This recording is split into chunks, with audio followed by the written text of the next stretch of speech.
వాక్యాన్ని చదవండి. రోమర్ 6వ అధ్యాయం 23వ వచనం పడి ఉంగల్. Romans 6th chapter 23rd verse. ఏలయనగా పాపము వలన వచ్చు జీతము మరణము. ఏలయనగా పాపము వలన వచ్చు జీతము మరణము. అయితే దేవుని కృపావరము. అయితే దేవుని యొక్క కృపావరము మన ప్రభువైన క్రీస్తు యేసునందు నిత్య జీవము. మన ప్రభు అయిన క్రీస్తు యేసునందు నిత్య జీవము. హల్లెలూయా. பாவத்தின் சம்பளம் மரணம். பாவத்தின் சம்பளம் மரணம். தேவனுடைய கிருபை வரமோ. தேவனுடைய கிருபையின் வரமோ. நம்முடைய கர்த்தர் இயேசு கிறிஸ்துவினால் உண்டாகிற நித்திய ஜீவன். నిత్య జీవన్. ఆమేన్. పాపము వలన వచ్చినటువంటి జీతము మరణము దేవుని యొక్క కృప నిత్య జీవమై ఉన్నది. பாருங்கள், பாவத்தின் சம்பளம் மரணம், தேவனுடைய கிருபை வரமோ நித்திய ஜீவனா இருக்கிறது. ఈ కాలఘట్టంలో మనం చూసినట్లయితే இந்த காலத்தில் நாம் பார்க்கிறோம், ప్రతి ఒక్కరు కూడా పాపం యొక్క ఆశతో పాపం యొక్క మార్గములో పరిగెత్తుతూ ఉన్నారు. எல்லாரும் பாவத்தின் வழியில் தான் ஓடிக்கொண்டிருக்கிறார்கள். పాపం అన్నది అనుభవించడానికి చాలా ఆహ్లాదముగాను సుఖముగాను ఉన్నను కూడా பாவம் என்பது அது அனுபவிப்பதற்கு மிக சுகமாகவும் அது కొంతకాలము వాంఛించి దాన్ని అనుభవించిన తర్వాత சில காலம் அதை வாஞ்சித்து அனுபவித்த பிறகு దాని నుండి బయటికి రావాలని ఎంత ప్రయత్నించినా కూడా వచ్చేదానికి వీలు కాకుండా పోవును. அந்த பாவத்தை விட்டு வெளியே வர வேண்டும் என்று விரும்பினாலும் கூட ఎంత పెద్ద పాపినైనా సరే పాపము చేసిన తర్వాత ఆ పాపములోనే ఉండాలి అని తలంచేది లేదు. பாருங்கள், எவ்வளவு பெரிய பாவியாகிலும் சரி, அந்த பாவத்தில் இருந்த பிறகு அந்த பாவத்தை விட்டு வெளியே அதிலே இருக்க வேண்டும் என்று விரும்புவதில்லை. దాంట్లో నుండి ఏ విధముగానైనా బయటికి రావాలి అని కోరుకుంటూ ఉంటారు. எப்படியாவது பாவத்தை விட்டு வெளியே வர வேண்டும் என்று தான் விரும்புகிறார்கள். అయితే దాంట్లో నుండి బయటికి వచ్చేదానికి ఎంత మాత్రమో కూడా వీలు కాకుండా పోవును. ஆனால் ఏమాత్రం அந்த பாவத்தை விட்டு வெளியே வராமல் போகிறது. మనము పాపము అనుభవించేంత వరకు అనుభవించి అట తర్వాత అది ఒక చెరగా అది మారిపోతుంది. పాపం అనుభవించిన వరకు నలమా இருக்கும், பிறகு அது ஒரு சிறைச்சாலையாக అనేక ప్రజలు అనుకునేది, జనాలు అనుకునేది ఏమి పాపము అనుభవించడంలో తప్పేమి అని అనుకుంటూ ఉంటారు. అనేక జనங்கள் நினைக்கிறார்கள், பாவத்தை அனுபவிப்பதிலே என்ன தவறு என்று நினைக்கிறார்கள். ఈ పాపము అనుభవించేంత వరకు అది సుఖముగానే ఉంటుంది. இந்த பாவம் என்பது அது அனுபவிக்கிற வரைக்கும் சுகமாக ఇది చేయకూడదు, అది వద్దు, ఇది వద్దు అంటారే, అదంతా కూడా ఏమీ తప్పు లేదు, అదంతా కూడా ఏమీ నష్టాన్ని కలిగించేది లేదు అని అనుకుంటూ ఉంటారు. అయ్యో, அது செய்யக்கூடாது, இது செய்யக்கூடாது, அதை அனுபவிக்கக்கூடாதுன்னு சொல்றாங்க, அதெல்லாம் செய்யலாம், தவறு ஒன்றுமில்லை என்று சொல்லுகிறார்கள். అలాగ తలంచి మన యొక్క జీవితంలో దానికి చోటు ఇచ్చినట్లయితే நாமும் கூட அப்படி நினைத்து நம்முடைய ஜீவிதத்தில் அதை எடுத்துக்கொள்வோம் என்று சொன்னார். గడిచే కొంది நாட்கள் கடக்க వాటి వలన మనము సహించలేనంత వేదనలు, బాధలు, కష్టాలు మనం అనుభవించవలసి వస్తుంది. இந்த பாவத்தை நிமித்தமாக நாம் அனுபவிக்க முடியாத கஷ்டங்கள் நாம் எதிர்கொள்ள మన జీవితంలో ఒక చిన్న పొరపాటు వచ్చినప్పుడే, நம்ம జీవితంలో ஒரு சிறிய ஒரு தவறு வந்த பொழுது దాన్ని గ్రహించి அதை உணர்ந்து దాన్ని ఒప్పుకొని அதை அறிக்கை பண்ணி దేవుని యొక్క నామములో దాన్ని క్షమించమని మనం అడిగి దాన్ని వదిలిపెట్టాలి. கர்த்தருடைய நாமத்திலே அதை விட்டுவிட வேண்டும் என்று தேவனுடைய சமூகத்தில் விட்டு அறிக்கை பண்ண வேண்டும். அறிக்கை பண்ணி అది దాన్ని ఒప్పుకోలు చేసి వదిలిపెట్టాలి. அதை அறிக்கை பண்ணி விட்டுவிட வேண்டும். అలాగ లేనట్లయితే అది రహస్యమైనటువంటి పాపముగా లేదా తప్పుగా మార్చబడి అది రహస్యమైన పాపముగా అది మறைக்கப்பட்டு చివరిగా అది దురాభిమానమైనటువంటి పాపముగా అది మారుతుంది. దురాశీల పాపముగా మారివిடும். 19వ కీర్తన 12-13 వాక్యాలను చదవండి. సంగీతం 19వ అధ్యాయం 12-13 వచనங்களை படியுங்கள். తన పొరపాటులు కనుగొనగలవాడెవడు. తన పొరపాటులను కనుగొనవాడెవడు. రహస్యంగా చేసిన తప్పులు క్షమించి నన్ను నిర్దోషినిగా తీర్చుము.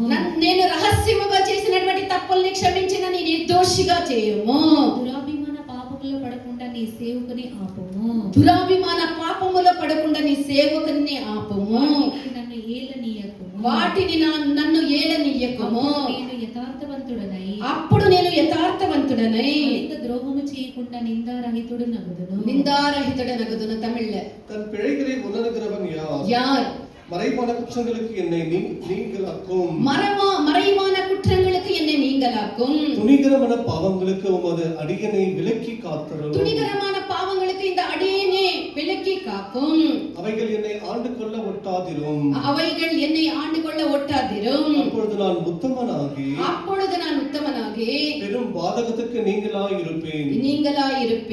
హల్లెలూయా. ఈ విధముగా భక్తుడు దేవుని దగ్గర విజ్ఞప్తి చేస్తూ ఉన్నాడు. இப்படியாக பக்தன் தேவனிடத்திலே அவர் விண்ணப்பம் செய்கிறான். కావున దేవునికి ఇష్టము లేనటువంటి ఒక కార్యములను కర్తருக்கு ప్రియమిல்லாத ஒரு కార్యం లేదా తప్పు అని మన యొక్క మనసాక్షి చెప్పున్నటువంటి లోకమైనటువంటి కార్యములే అయినను సుఖభోగములకే అయినను அல்லது நம்முடைய மனசாட்சிக்கு ஒத்துக்கொள்ளாத ஒரு சுகமுகமான எந்த காரியமாகிலும் சரி మనము మన యొక్క జీవితంలో చోటు ఇవ్వరాదు. இந்த ஜீவிதத்தில் நாம் இடம் கொடுக்க మనము கூடாது. జాగ్రత్త కలిగి ఉండాలి. நாம் ஜாக்கிரதையா இருக்க మన வேண்டும். జీవితమును పరిశుద్ధముగా మనము కాపాడుకోవాలి. நம்முடைய ஜீவித்தை பரிசுத்தமாய் பாதுகாத்துக் கொள்ள ఒక్కొక్క வேண்டும். నిమిషము ఒక్కొక్క క్షణము మన యొక్క జీవితంలో ఇలాంటి ఒక పాపము జొరబడకుండా మనము జాగ్రత్తగా మన యొక్క హృదయముకి మన యొక్క జీవితానికి కంచె కొట్టి కాపాడాలి. நாம் ஒவ்வொரு நிமிஷமும் கூட நம்முடைய ஜீவிதத்தில் இப்படிப்பட்ட பாவங்கள் நுழையாதபடிக்கு நம்முடைய ஜீவித்தை வெளியெடுத்து பாதுகாத்துக் கொள்ள வேண்டும். యోహాను సువార్త 17వ అధ్యాయము 16వ వాక్యములో మనం చూస్తే யோவான் சுவிசேஷம் 17ஆம் அதிகாரம் 16ஆம் வசனம் படிக்கும்போது ನಾನು ಲೋಕದವನಲ್ಲದೆ ಪ್ರಕಾರ ನಾನು ಲೋಕದವನಲ್ಲದೆ ಇರುವ ಪ್ರಕಾರ ಇವರು ಲೋಕದವರಲ್ಲ. ಇವರು ಲೋಕದವರಲ್ಲ. హల్లెలూయా. హల్లెలూయా.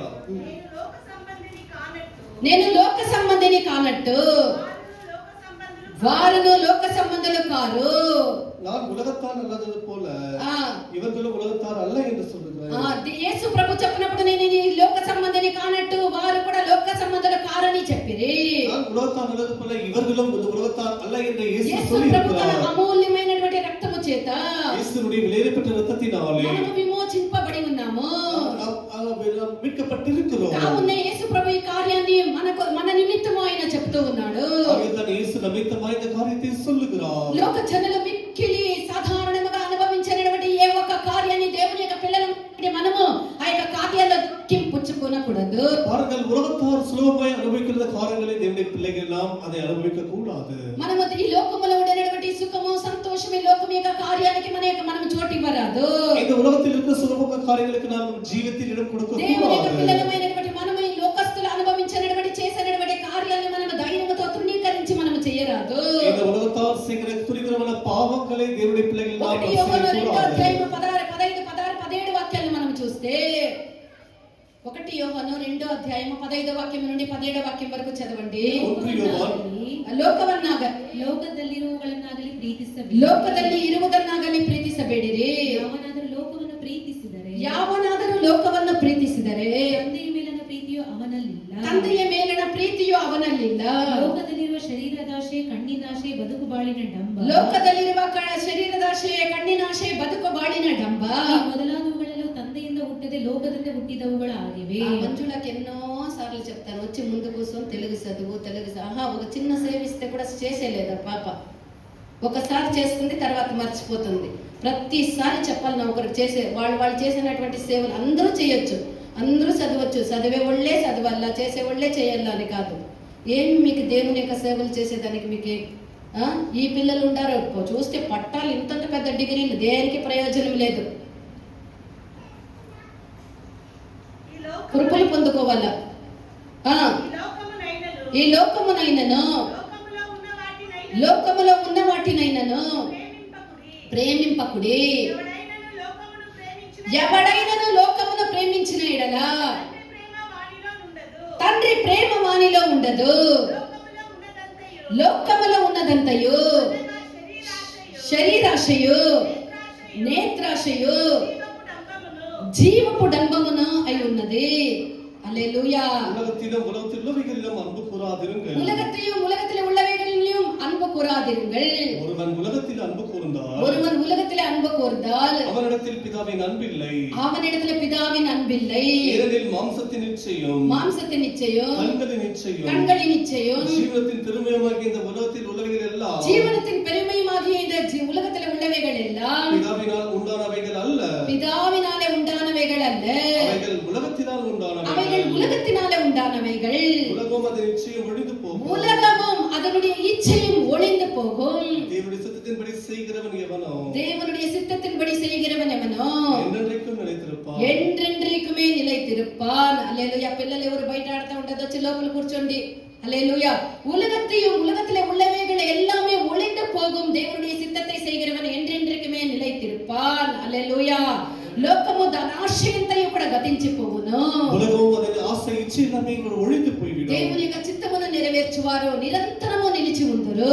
దేవుని చిత్తத்தை செய்கிறவர்கள் என்றென்றைக்கும் நிலைத்திருப்பார்கள். కావున ఈ లోక సంతోషములు లేక సుఖములు ఉల్లాసముగా అనుభవించేది తప్పని మనము తప్పనే గ్రహింపు మనకు ఉండాలి. ஆகிய இந்த உலகத்தை அனுபவிப்பது என்று சொல்வது தவறு என்று நமக்கு இருக்க ఈ வேண்டும். లోకం యొక్క సంతోషములను విచ్చలవిడిగా అనుభవించినటువంటి ఒకరిని గురించి మనము ఒకరిని చూడవచ్చు. அவர்கள் இந்த உலகத்தை தன்னிச்சையாக அனுபவித்துள்ள ஒருவரை நாம் பார்க்கலாம். ఈ లోకములో ఉండినటువంటి సకల ఐశ్వర్యముల్ని సకల సుఖాన్ని అనుభవించిన రాజు అయినటువంటి సాలమోను ఏమంటూ ఉన్నాడు? இந்த உலகத்திற்கு எல்லா சுகபோகங்களையும் அனுபவித்துதான் இந்த ராஜாவாகிய சாலமோன் என்ன சொல்லுகிறார்? చదవండి ప్రసంగి 2వ అధ్యాయము 10-11 వాక్యాలను చదవండి. பிரசங்கி 2వ அதிகாரம் 10-11 வசனங்களை படிப்போமாக.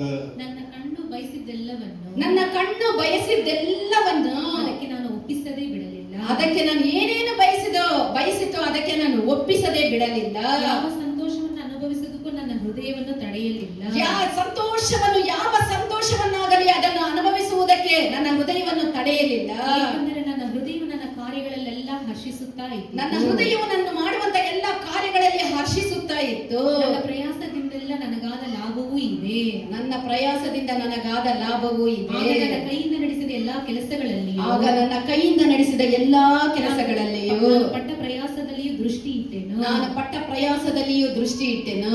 ಗಾಳಿಯನ್ನು ಹಿಂದಟ್ಟಿದ ಹಾಗೆ ಸಮಸ್ತವೂ ವ್ಯರ್ಥವಾಯಿತು. ಗಾಳಿಯನ್ನು ಹಿಂದಟ್ಟಿದ ಹಾಗೆ ಸಮಸ್ತವೂ ವ್ಯರ್ಥವಾಯಿತು. ಲೋಕದಲ್ಲಿ ಯಾವ ಲಾಭವೂ ಕಾಣಲಿಲ್ಲ. ಲೋಕದಲ್ಲಿ ಯಾವ ಲಾಭವೂ ಕಾಣಲಿಲ್ಲ. నా కన్నులు ఆశించిన వాటిలో దేనిని చూడకుండా నేను అభ్యంతరము చేయలేదు. మరియు నా హృదయము నా పనులన్నిటిని బట్టి సంతోషింపగా సంతోషకరమైనదేదియు నేను అనుభవించకుండా నా హృదయమును నిర్బంధింపలేదు. ఇదే నా పనులన్నిటి వలన నాకు దొరికిన భాగ్యము. నాకు భాగ్యము. అప్పుడు నేను చేసిన పనులన్నీ వాటి కొరకు నేను పడినటువంటి ప్రయాసములన్నీ నేను నిదానించి వివేచింపగా అవన్నీ కూడా వ్యర్థమైనది గాను. ఒకడు గాలికి ప్రయాసపడినట్టుగాను. హల్లెలూయా. సూర్యుని కింద లాభకరమైనది ఏదీ లేనట్టుగా నాకు కనబడెను. ఆమేన్. హల్లెలూయా. என் கண்கள் இச்சித்தவைகளில் ஒன்றையும் நான் அவைகளுக்கு தடை பண்ணவில்லை. என் இருதயத்துக்கு ஒரு சந்தோஷத்தையும் நான் வேண்டாம் என்று விலக்கவில்லை. இருதயத்துக்கு ஒரு சந்தோஷமும் நான் வேண்டாம் என்று சொல்லவில்லை. நான் செய்த முயற்சியில் எல்லாம் என் மனம் மகிழ்ச்சி கொண்டிருந்தது. என் மனம் மகிழ்ச்சி கொண்டிருந்தது. இதுவே என் பிரயாசங்கள் எல்லாவற்றிலும் எனக்கு வந்த பலன். என் கைகள் செய்த எல்லா வேலைகளையும் நான் பட்ட எல்லா பிரயாசத்தையும் கண்ணோக்கி பார்த்தேன். இதோ எல்லா மாயை என்றும் மனதுக்கு சஞ்சலமாய் இருந்தது. அல்லேலூயா. மனதுக்கு சஞ்சலமாய் இருந்தது. சூரியனுக்கு கீழே பலன் ஒன்றும் இல்லை. సూర్యుని కీழే పలన్ ఒండ్రుమే ఇల్లై. హల్లెలూయా. అన్ని అనుభవించిన రాజు అయినటువంటి సాలమోను చెప్పినటువంటి ఆఖరి యొక్క స్టేట్మెంట్ ఏమే? సూర్యుని కింద నా కన్నులు ఆశించినది ఏది కూడా నేను అభ్యంతరపరచలేదు. నా హృదయం కోరినది ఏది ఇవ్వక మానలేదు. అయితే ఆఖరికి నేను చూడగా ఇవన్నీ అనుభవించిన తర్వాత ఇవన్నీ సూర్యుని కింద లాభకరమైనది ఏదియో లేదు. అన్ని గాలిని పట్టుకొని దానికి ప్రయాసపడినట్టే వ్యర్థము సమస్తము వ్యర్థము. ఆకాశము కింద భూమి పైన జరిగినదంతా కూడా వ్యర్థమని చెప్పే என்னுடைய கண்கள் இச்சித்தவைகள் யாவையும் அதை தடை பண்ணவில்லை. இருதயத்துக்கு தேவையான எல்லா சந்தோஷங்களையும் அவைகளுக்கு நான் விலக்கவில்லை. அப்படியாக நான் எல்லாவற்றையும் அனுபவித்தேன். ஆனால் என் கடைசியில் பார்க்கும்போது எனக்கு எல்லாமே ஒரு சஞ்சலமும் வருத்தமாக இருந்தது. சூரியனுக்கு எல்லா படுகிற எல்லா பிரயாசமும் வீணா இருக்கிறது என்று உணர்ந்து கொண்டேன் என்று இந்த சாலமோன் சொல்லுகிறார். పాపమైనది చాలా మోసకరమైనది. பாவம் என்று சொல்வது மிகவும் மோசகரமானதாக இருக்கிறது. పాపం ఫలితాలు చాలా భయంకరంగా ఉండును. இந்த பாவத்தின் பலன் மிகவும் மோசமாய் காணப்படும். పాపం యొక్క ఫలితము నరకమని వాక్యం సెలవిస్తూ ఉన్నది. பாவத்தின் சம்பளம் மரணம் என்று வசனம் சொல்லுகிறது. నువ్వు అనుభవించినటువంటి యొక్క పాపముల ద్వారా పరలోకం యొక్క సంతోషాన్ని, నిజమైన సంతోషాన్ని, నిత్యమైన సంతోషాన్ని, సుఖమని దేవుడు ఇచ్చినటువంటి శాశ్వతమైనటువంటి సుఖమని నువ్వు కోల్పోతూ ఉన్నావు. நிச்சயமாக தேவன் கொடுக்கிற சந்தோஷத்தையும் பரலோக சந்தோஷத்தையும் தேவனாலே அனுபவித்துக் கொண்டிருக்கிறாய். నువ్వు అనుభవించినటువంటి యొక్క పాప సుఖము ద్వారా దేవుడు అనుగ్రహించినటువంటి నిత్య సుఖాన్ని నువ్వు కోల్పోతూ ఉన్నావు. நீ அனுபவிக்கிற இந்த பாவத்தின் சந்தோஷத்தை நிமித்தமாக தேவன் கொடுக்கிற சந்தோஷத்தை இழந்து கொண்டு போகிறாய். 21వ అధ్యాయం 17వ వాక్యములో మనం చూడగా సుఖ భోగములు యందు వాంఛ కలిగిన వానికి లేమి కలుగనని అక్కడ మనం చూస్తూ ఉన్నాము. சுகமுகத்திலே வாஞ்சையுள்ளவனுக்கு அவனுக்கு ஒன்றுமில்லாமல் தான் போவான் என்று வசனம் சொல்கிறது. 21 நீதிமொழிகள் 21ஆம் அதிகாரம் 17 வசனம். ಭೋಗಾಸಕ್ತನು ಕೊರತೆ ಪಡುವನು. భోగాసక్తను కొరತೆ పడువను. సుఖభోగములే యందు ఆ. వాంఛ కలిగిన వారికి సుఖ భోగముల యందు వాంఛ గలవానికి లేమి కలుగును. ఆమేన్. హల్లెలూయా. தமிழ்ல 21:17 நீதிமொழிகள் படிங்க. 21 சிற்றின்ப பிரியன் దరిద్రనావాన్. దరిద్రనావాన్. హల్లెలూయా. సుఖ భోగం అనుభవించేవానికి లేమి కలుగును. சிற்றின்ப பிரியன் அவன் దరిద్రనగా మారి విడువాన్. సుఖ భోగమును లోక సుఖ భోగాలను అనుభవించే వాడికి ఆత్మికమైనటువంటి దరిద్రం, ఆత్మిక జీవితానికి దారిద్రము లేమి కలుగుతుంది. இந்த உலகத்தின் சிற்றின்பத்தை அனுபவிப்பதற்கு ஆவிக்குரிய ஒரு దరిద్రం உண்டாகும். ప్రియమైనటువంటి దేవుని యొక్క బిడ్డ, మన దేవుని పిల్లై, మాకు చదువు ఉన్నది, విద్య ఉన్నది, మాకు తెలివి ఉన్నది, మాకు జ్ఞానం ఉన్నది, మాకు ఒక ఏమున్నది, మాకు గురి ఉన్నది, దాన్ని సాధించాలని పరిగెత్తుతూ ఉన్నారు. அநேகர் நாங்கள் நன்றாக படித்திருக்கிறோம், எங்களுக்கு நல்ல படிப்பறிவு இருக்கிறது, எங்களுக்கு திறமை இருக்குது, நாங்கள் சாதிக்க வேண்டும் என்று ஓடுகிறார்கள். అనేకులు తమ యొక్క స్వయ బుద్ధిని ఆధారం చేసుకొని పరిగెడుతూ ఉన్నారు. அநேகர் தன்னுடைய சுய புத்தியின் மேல் ஆதாரப்படுத்திக் கொண்டு నీ ஓடுகிறார்கள். దృష్టికి సరిగా కనిపించినటువంటి మార్గము తుదికే అది నీకు దరిద్రమని, నీకు నాశనాన్ని కలిగిస్తుందని మరవవద్దు. அவர்கள் மனிதனுக்கு செம்மையாய் தோன்ற வழிகள் இருக்கிறது, அது உங்களுக்கு நலமாய் தோன்றலாம், ஆனால் கடைசிக்கு அது மரணத்துக்கு கொண்டு போய் మనిషికి సరిగా விடும். తోచినటువంటి మార్గం ఉన్నది, తుదకు అది మరణ మార్గమని వాక్యం సెలవిస్తూ ఉన్నది. மனிதனுக்கு நலமாய் தோன்ற வழிகள் நிலையாய் இருக்கிறது, ஆனால் கடைசிக்கு மரணத்துக்கு கொண்டு போய் అల్పకాల விடும். సంతోషము నిత్యమైనటువంటి పాపానికి దారి తీస్తుంది. நீ அனுபவிக்கிற கொஞ்ச கால அந்த சந்தோஷமானவர்களுக்கு நரகத்துக்கு கொண்டு போய் விட்டுவிடும். అది నిన్ను నిత్యమైనటువంటి దేవుని యొక్క సన్నిధానములను అనుభవించినటువంటి ప్రతి ఒక్క సంతోషానికి, ప్రతి ఒక్క ఆశీర్వాదానికి నిన్ను దూరముగా చేస్తుంది. அது நீ அனுபவிக்கிற தேவனுடைய சந்தோஷத்தை விட்டு எல்லா வீட்டையும் தூரமாய் கொண்டு போய் விட்டுவிடும். ఆఖరికి నిన్ను చాలా ఆ యొక్క సుఖ భోగము యొక్క లోకము నిన్ను దేవుని నుండి చాలా దూరముగా తీసుకొని పోతుంది. கடைசியில் இந்த உலகத்தின் சிற்றின்பம் உன்னை தேவனை விட்டு தூரமாய் கொண்டு போய் ఆఖరికి మన యొక్క விட்டுவிடும். జీవితం ఏ విధముగా అయిపోతుందంటే, கடைசியில் நம்முடைய ஜீவன் ఆ எப்படி సుఖ இருக்கும்? భోగమునకు, ఆ పాపమునకు మనల్ని బానిసలుగా మార్చివేస్తుంది. இந்த சிற்றின்பமானது நம்முடைய இந்த பாவங்களுக்கு அடிமையாக மாற்றி விட்டுவிடும். మన కొరకు ప్రాణం ఇచ్చినటువంటి దేవుడు మన యొక్క దేవుడు. நமக்கு அவருடைய ஜீவனை கொடுத்தவர் మన యొక్క విమోచన కొరకు తన యొక్క ప్రాణాన్ని క్రయముగా మన యొక్క దేవుడు అనుగ్రహించి ఉన్నాడు. நம்முடைய மீட்புக்காக நம்முடைய தன்னுடைய உயிரையே அவர் கிரயமாய் తన கொடுத்திருக்கிறார். పరిశుద్ధ రక్తముని మన కొరకు ఆయన చిందించి ఉన్నాడు. நமக்கு அவருடைய பரிசுத்தமான ரத்தத்தை சிந்தி తన యొక్క இருக்கிறார். ప్రాణమునిచ్చి క్రయముగా మన ఒక్కొక్కరిని పాపములో ఉండినటువంటి మనల్ని దేవుడు కొనుకొని ఉన్నారు. நம்ம எல்லாருடைய பாவத்திற்காக தன்னுடைய கிரயத்தை செலுத்தி அவர் పాపానికి, மீட்டெடுத்திருக்கிறார். లోకానికి, సుఖభోగాలకి బానిసలుగా కాకుండా మన కొరకు ప్రాణం ఇచ్చినటువంటి మన యొక్క దేవునికి, మన యొక్క యేసయ్యకు మనము బానిసలుగా ఉండాలి. நாம் பாவத்திற்கும் சுகபோகத்திற்கும் அடிமையாக மாறாமல் நமக்காக தன்னுடைய ஜீவனை கிரயமாய் கொடுத்து நம்முடைய இயேசுவுக்கு நம்ம அவருக்கு அடிமையாக இருக்க வேண்டும். ఆయన మనకు అనుగ్రహించినటువంటి ఆ యొక్క ఆశీర్వాదము, సుఖము, సంతోషము అవే నిత్యమైనదిగా ఉన్నది. அவர் கொடுத்திருக்கிற இந்த ஆவிக்குரிய சந்தோஷம் தான் நமக்கு நித்திய காலமா இருக்க போகிறதா మనము ఈ இருக்கும். లోకస్తుల వలె మాట్లాడేది, ఈ లోకస్తుల వలె ప్రవర్తించేది, ఈ లోకస్తుల వలె వస్త్రధారణ, ఈ లోకస్తుల వలె వార్తలు, ఇవన్నీ కూడా మనం మాట్లాడరాదు. அவர்கள் இந்த உலகத்தார் போலவே அவர்கள் பேசுவது போல பேசுவது, அவர்கள் தரிக்கிற உடையெல்லாம் தரிப்பது, அவர் நடக்கிற நடையெல்லாம் நடப்பது என்று சொல்வது நமக்கு செய்யக்கூடாது. అనేక దేవుని పిల్లలు లోకస్తులకు ఇన్ఫ్లుయెన్స్ అయ్యేది. இந்த தேவனுடைய பிள்ளைகள் உலகத்தாரை பார்த்து ஈர்க்கப்படுவது. మనము లోకస్తులకు ఇన్ఫ్లుయెన్స్ కాకూడదు. మన యొక్క జీవితం అనేకుల్ని యేసు వైపుకు నడిపించేదానికి మనము ఆ యొక్క ఇన్ఫ్లుయెన్స్ చేసే విధముగా మన యొక్క వస్త్రమే గాని, మన యొక్క మాటే గాని, మన యొక్క క్రియే గాని, మన యొక్క ప్రవర్తనే గాని, మన యొక్క నడతే గాని అన్నీ కూడా దేవునికి సాక్షిగా ఉండాలి. அவர்கள் நாம் நடக்கிற நடத்தை, நம்முடைய எல்லாமே காரியங்கள் எல்லாமே கூட இந்த உலகத்தார் நம்மை பார்த்து தேவனுடைய பக்கமாய் திரும்ப விதமாய் நாம் இருக்க 1 வேண்டும். కొరింథీయులు 10వ అధ్యాయం 23వ వాక్యాన్ని చదవండి. 1 கொரிந்தியர் 10ஆம் அதிகாரம் 23ஆம் வசனம் படியுங்கள். ಎಲ್ಲಾ ಕಾರ್ಯಗಳನ್ನು ಮಾಡೋದಕ್ಕೆ ಸ್ವಾತಂತ್ರ್ಯ ಉಂಟು. ಎಲ್ಲಾ ಕಾರ್ಯಗಳನ್ನು ಮಾಡುವುದಕ್ಕೆ ಸ್ವಾತಂತ್ರ್ಯ ಉಂಟು. ಆದರೆ ಎಲ್ಲವೂ ವಿಹಿತವಾಗಿರುವುದಿಲ್ಲ. ಎಲ್ಲವೂ ವಿಹಿತವಾಗಿರುವುದಿಲ್ಲ. ಎಲ್ಲಾ ಕಾರ್ಯಗಳನ್ನು ಮಾಡೋದಕ್ಕೆ ಸ್ವಾತಂತ್ರ್ಯ ಉಂಟು. ಎಲ್ಲಾ ಕಾರ್ಯಗಳನ್ನು ಮಾಡುವುದಕ್ಕೆ ಸ್ವಾತಂತ್ರ್ಯ ಉಂಟು. ಆದರೆ ಎಲ್ಲವೂ ಭಕ್ತಿಯನ್ನು ಬೆಳೆಸುವುದಿಲ್ಲ. ಎಲ್ಲವೂ ಭಕ್ತಿಯನ್ನು ಬೆಳೆಸುವುದಿಲ್ಲ. అన్ని విషయముల యందు నాకు స్వాతంత్ర్యము కలదు. అన్ని విషయములందు నాకు స్వాతంత్ర్యము కలదు. కానీ అన్నీ చేయతగినవి కావు. అన్నీ చేయతగినవి కావు. అన్నిటి యందు నాకు స్వాతంత్ర్యము అన్నిటి యందు నాకు స్వాతంత్ర్యము కలదు. కలదు. కానీ అన్ని క్షేమాభివృద్ధి కలుగజేయదు. எல்லாவற்றையும் அனுபவிக்க எனக்கு அதிகாரம் உண்டு. எல்லாவற்றையும் అనుభవిக்க எனக்கு அதிகாரம் உண்டு. ஆகிலும் எல்லாம் தகுதியாய் இராது. எல்லாமே தகுதியா இராது. எல்லாவற்றையும் அனுபவிக்க எனக்கு அதிகாரம் உண்டு. எல்லாவற்றையும் அனுபவிக்க எனக்கு அதிகாரம் உண்டு. ఆగిలం ఎల్లాం భక్తి వృత్తి ఉండాకాదు. எல்லாமே பக்தி వృత్తి ఉండాకాదు. ఇదే మన యొక్క తీర్మానం. అన్ని నాకు అన్ని విషయములందు అన్ని చేయుటకు నాకు స్వాతంత్రం ఉన్నది, అన్ని ఉన్నది. అయితే అన్ని భక్తి వృద్ధికి ఏతువైనది కాదు.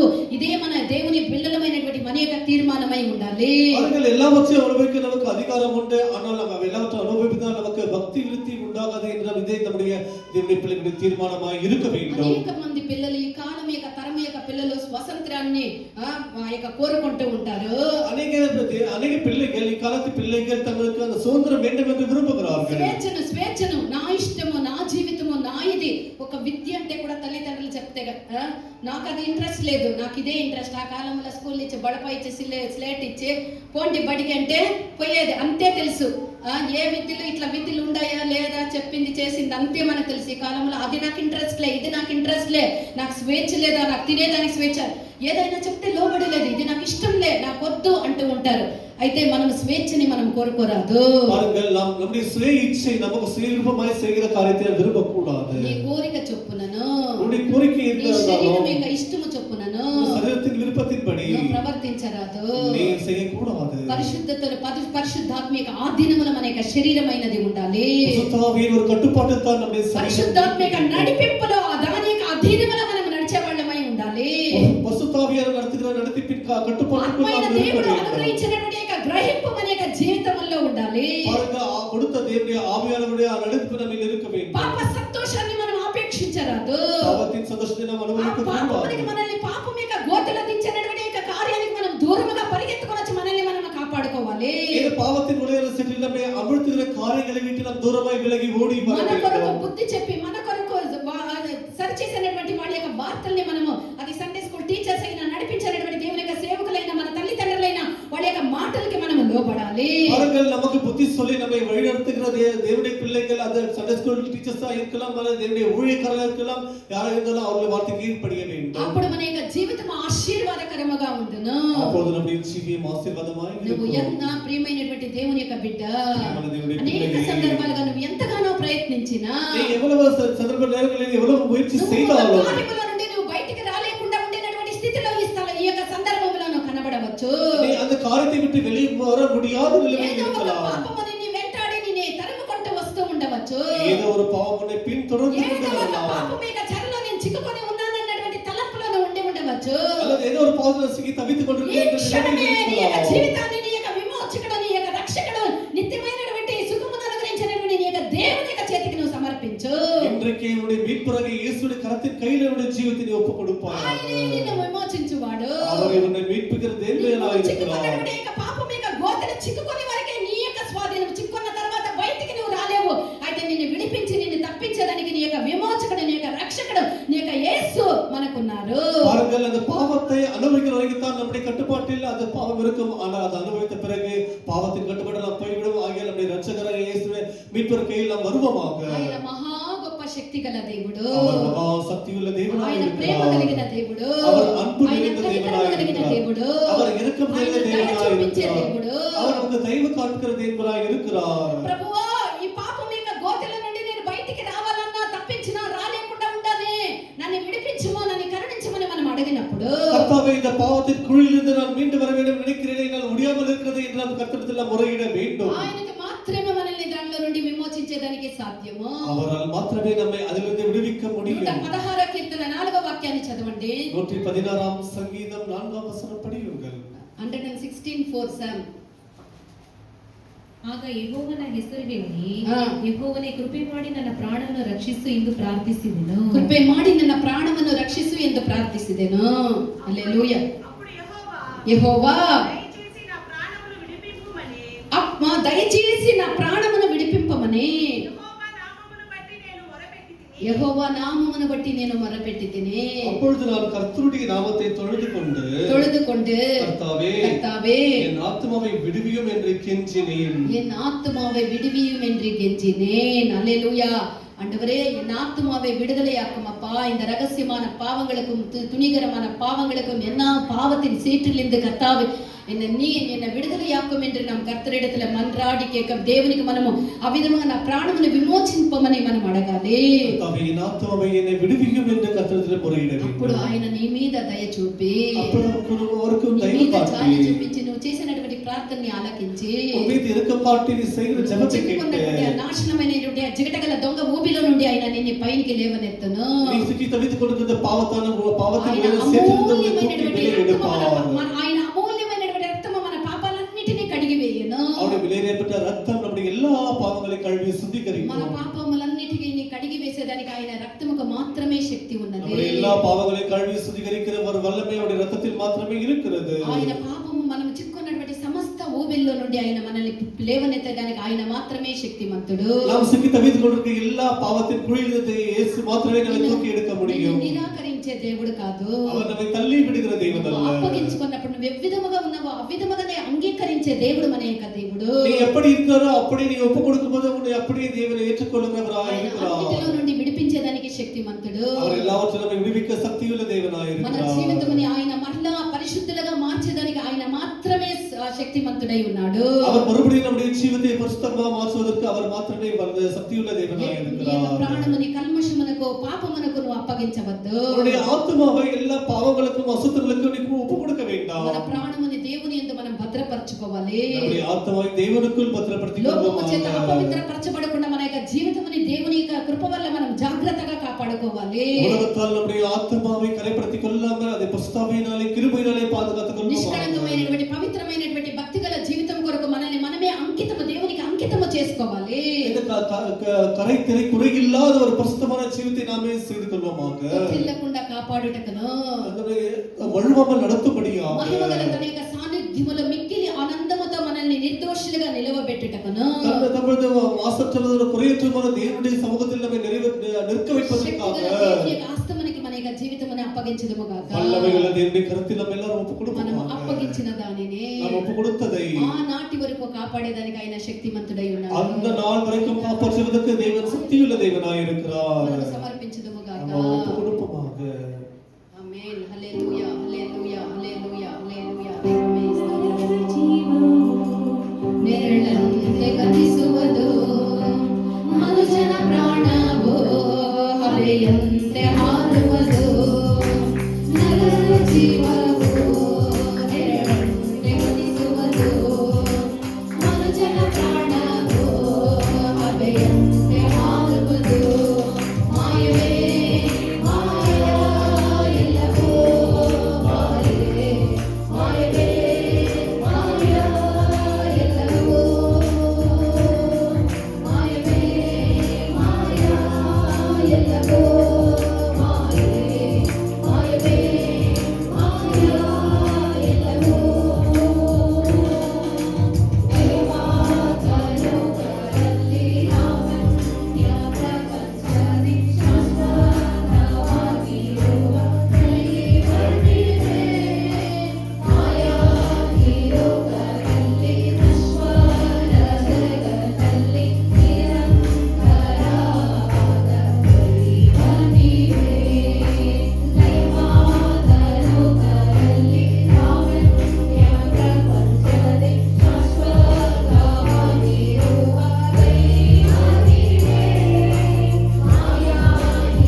వల్లే